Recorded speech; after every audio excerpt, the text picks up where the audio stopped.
Chapter 7, we have the first question of how many species have been named. And approximately there have been 1.5 million species in this world that have been given a scientific name. And that's not even including the basic ones. There's so many.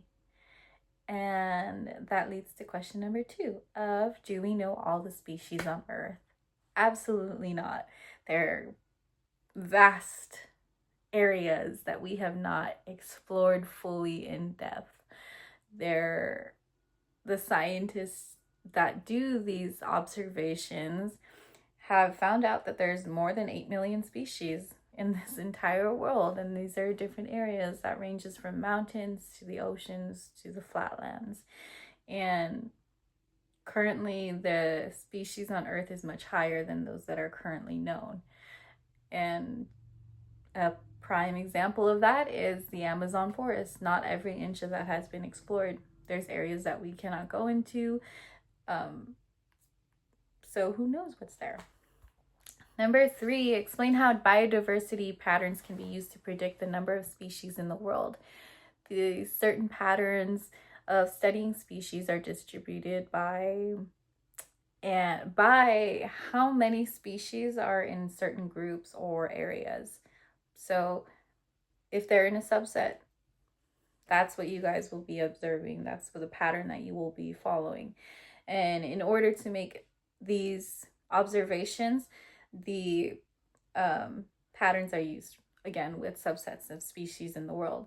An example of that would be basing it off of like 20 to at least 13,000 different species that help create a more broad picture of global biodiversity that is given to us. Number 4, describe a limitation of some methods used to quantify how many species there are in the world.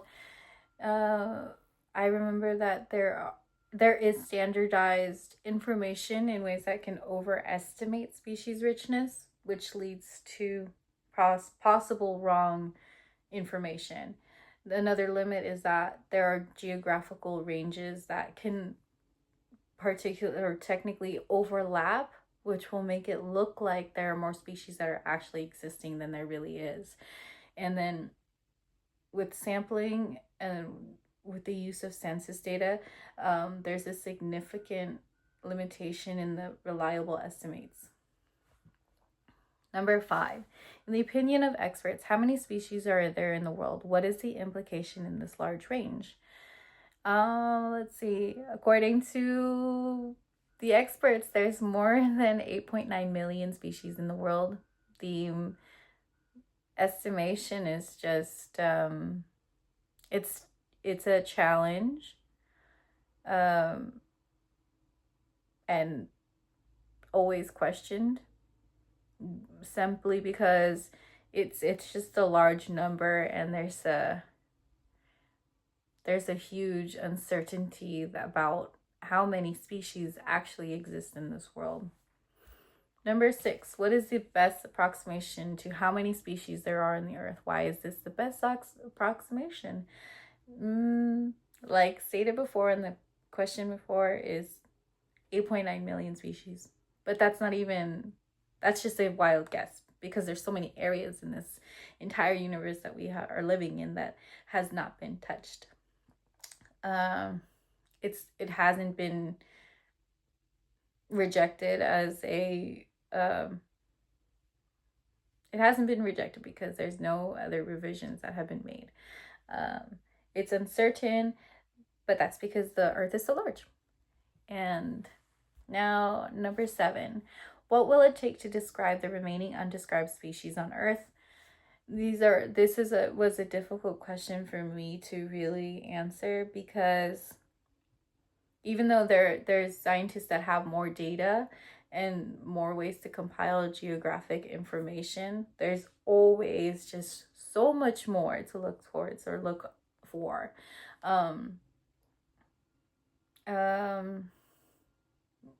It's stated that there is limitation there. Even though there are limitations, there have been advancements in data collection, but the issue is that unknown species remains huge, and it's gonna take maybe a more than a decade to figure it out.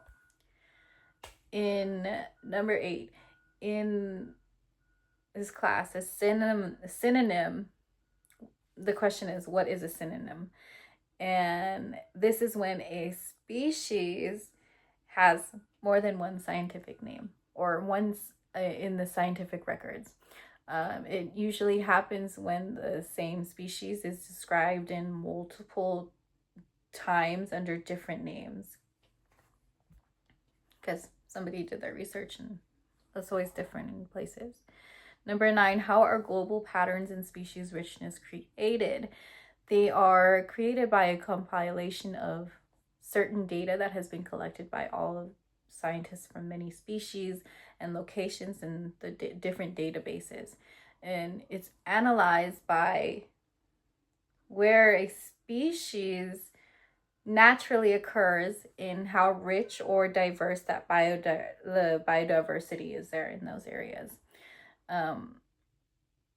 The patterns that are studied allow them to find certain biodiversity trends and find out what is of high quality data and what is low. The last question here is, what are some of the limitations in data used to outline global diversity patterns? The biggest one is poor standardization. And the assumptions of geographical ranges and the overlapping of equal species richness, if that makes sense. And of course, sampling methods from different areas is sometimes it can be sometimes misleading, because you don't have everything that you are actually observing all in one place, because they could be spread out. And that is the end of chapter 7.